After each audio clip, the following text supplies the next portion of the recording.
एक दिन अमित ऑफिस जाने के लिए तैयार हो रहा था। वो आईने के सामने खड़ा होकर अपने बालों में कंघी कर रहा था।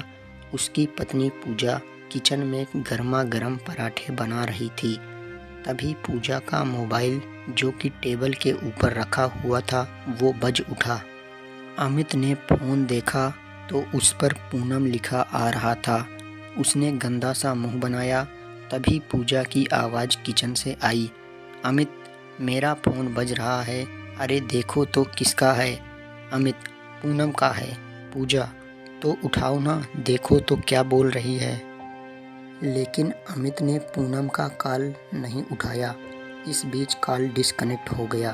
तभी एक बार फिर से पूनम का कॉल आने लगा। अमित ने मोबाइल उठाया और उसे लेकर पूजा के पास गया। लो, तुम ही बात कर लो ना। पूजा ने बोला, तुम भी अमित हद करते हो। पूनम तुम्हारी साली है। तुम उससे ऐसे डरते हो जैसे कि वो तुम्हें खा जाएगी। ये कहकर पूजा ने फ़ोन उठाया। पूनम बोली, ओए, कहाँ थी तू? इतनी देर से फ़ोन क्यों नहीं उठा रही थी? ज़रूर सुबह सुबह से जीजा जी से रोमांस करती रही होगी। पूजा ने बोला, अरे यार, शादी के बाद सुबह सुबह रोमांस पति के साथ नहीं, किचन में पराठों के साथ होता है। पराठे बना रही हूँ तुम्हारे जीजा जी के लिए। ऑफिस का समय हो रहा है ना। पूनम बोली, अच्छा ठीक है। सुन, मैं 4 महीने के लिए लखनऊ आ रही हूँ। ऑफिस की ट्रेनिंग है।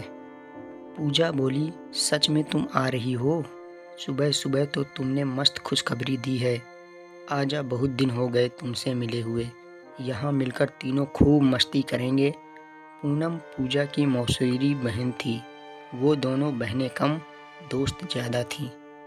पूजा ने पूनम के आने की बात खुशी खुशी अमित को बताई तो उसका मुंह उतर गया। अमित बोला, कब आ रही है वो? पूजा बोली, परसों की फ़्लाइट है उसकी। परसों? इतनी जल्दी? कितने दिनों का प्लान है? अमित ने ये बात ऐसे कही जिसे सुनकर पूजा ने उससे कहा, क्या बात है, पूनम के आने की बात पर इतना ठंडा रिएक्शन? अरे, जीजा जी लोग तो साली के आने पर खुश होते हैं, और एक तुम हो जिसके चेहरे का तो रंग ही उतर जाता है। अमित ने बोला, नहीं नहीं, ऐसा तो नहीं है। मेरा रंग क्यों उतरेगा? अमित पूनम के आने की बात सुनकर नर्वस हो गया था।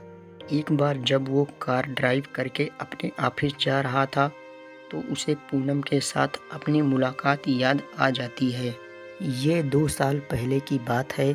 अमित दूल्हे की ड्रेस में बहुत ही हैंडसम लग रहा था। वो स्टेज पर खड़ा था। वरमाला की तैयारी हो रही थी। पूनम बोली, वाह जीजा जी, आप तो बहुत ही हॉट लग रहे हैं। जी कर रहा है कि आपको हक कर लूं। पूनम की बात सुनकर अमित उसे घूरने लगा तो पूनम ने हंसते हुए कहा, क्या बात है, ऐसे क्यों घूर रहे हैं? कुछ करने का इरादा है क्या? लेकिन अमित फिर भी पूनम को घूरे जा रहा था। तभी पूनम जोर से खिलखिलाते हुए बोली, अरे जीजा जी, आप इतनी टेंशन क्यों ले रहे हैं? मैं कोई गैर तो नहीं, आपकी साली ही तो हूँ। वरमाला के स्टेज पर यह थी पूनम के साथ उसकी पहली मुलाकात। आखिरकार अमित और पूजा की शादी हो गई।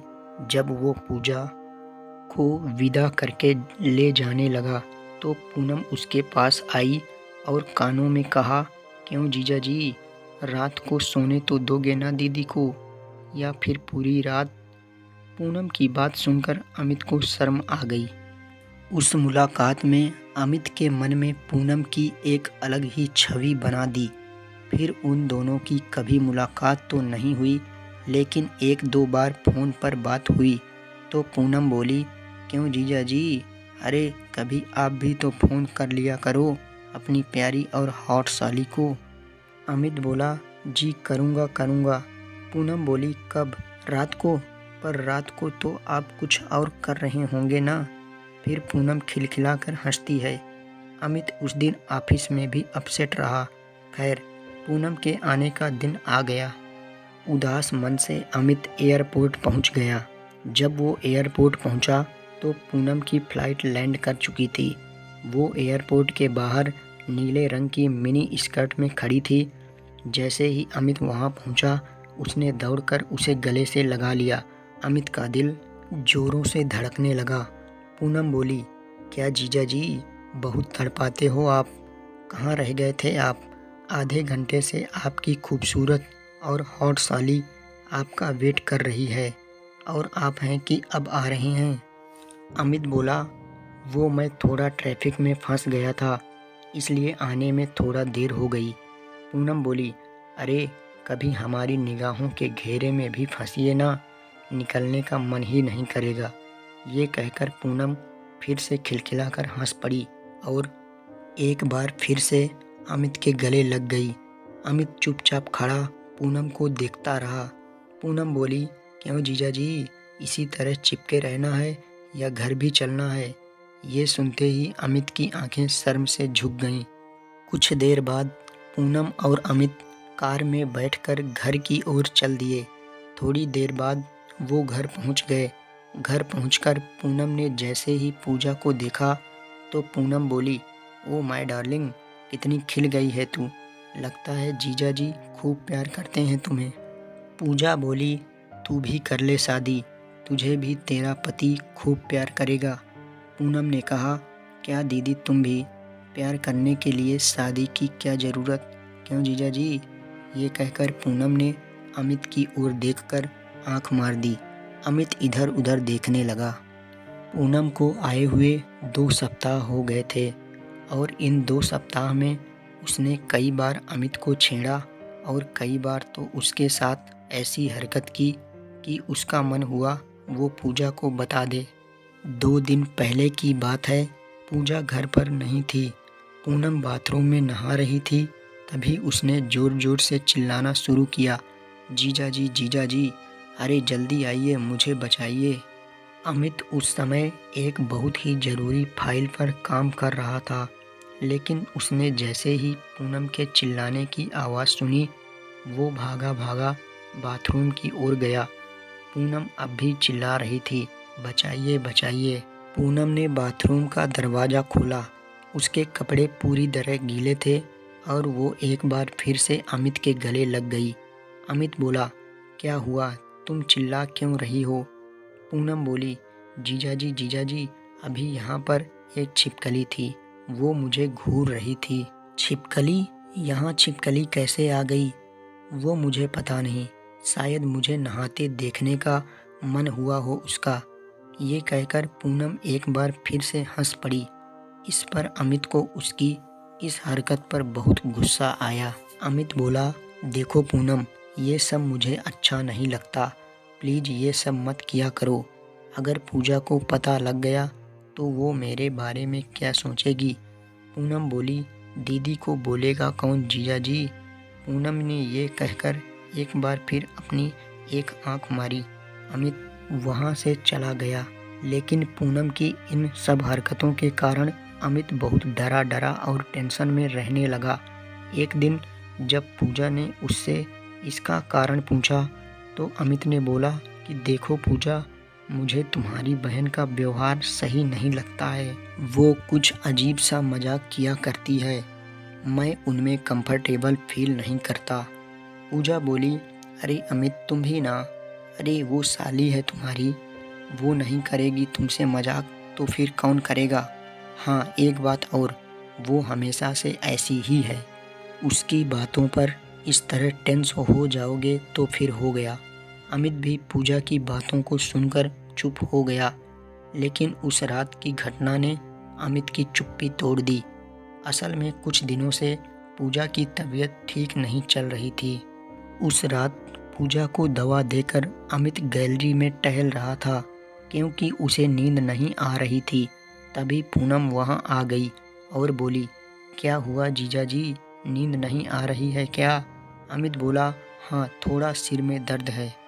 पूनम बोली, अरे तो मुझे बोला क्यों नहीं? रुकिए, मैं अभी आपको बाम लगा देती हूँ। अरे नहीं नहीं, मुझे इसकी ज़रूरत नहीं है। लेकिन पूनम कहाँ मानने वाली थी। वो बाम की शीशी ले आई और अमित को ज़बरदस्ती बैठाकर उसके सिर में बाम लगाने लगी। बाम लगाते लगाते वह अमित के करीब आने लगी और जानबूझकर अपनी गर्म सांसें अमित के ऊपर छोड़ने लगी। अमित को अनकंफर्टेबल लग रहा था, लेकिन वो वही हरकत किए जा रही थी तो अमित का गुस्सा फूट पड़ा। वो बोला, प्लीज ये मत करो, मैं तुम्हें कितनी बार कह चुका हूँ ये सब मुझे पसंद नहीं है। देखो, किसी भी रिश्ते की एक सीमा होती है, उसे मत लांघो। माना कि जीजा और साली के बीच मजाक का रिश्ता होता है, लेकिन मजाक का ये मतलब नहीं है कि किसी की फीलिंग्स का ही मजाक बन जाए। और तुमको तो पता है कि मेरी वाइफ बीमार है और मैं पिछले कई दिनों से ठीक से सो भी नहीं पाया हूँ। हर वक्त सोचता रहता हूँ कि पूजा जल्दी से ठीक हो जाए और तुम हो कि समझती ही नहीं हो। अमित ने इतनी ज़ोर से यह सब कहा कि पूजा भी बाहर आ गई। अमित बोला, अरे पूजा, तुम क्यों बाहर आ गई? आई एम सॉरी अमित, तुमने मुझे पहले ही बोला था, लेकिन मैंने ही सीरियसली नहीं लिया। देखो पूनम, मजाक के रिश्ते की आड़ में कुछ भी करने की छूट नहीं दी जा सकती। आई एम सॉरी पूनम, लेकिन तुम हमें अकेला छोड़ दो और खुशी से रहने दो। हालांकि पूनम को भी अब अपनी गलती का एहसास हो गया था। उसने उन लोगों से माफ़ी मांगी और अगले ही दिन वहाँ से चली गई और फिर कभी दोबारा ऐसी हरकत नहीं की।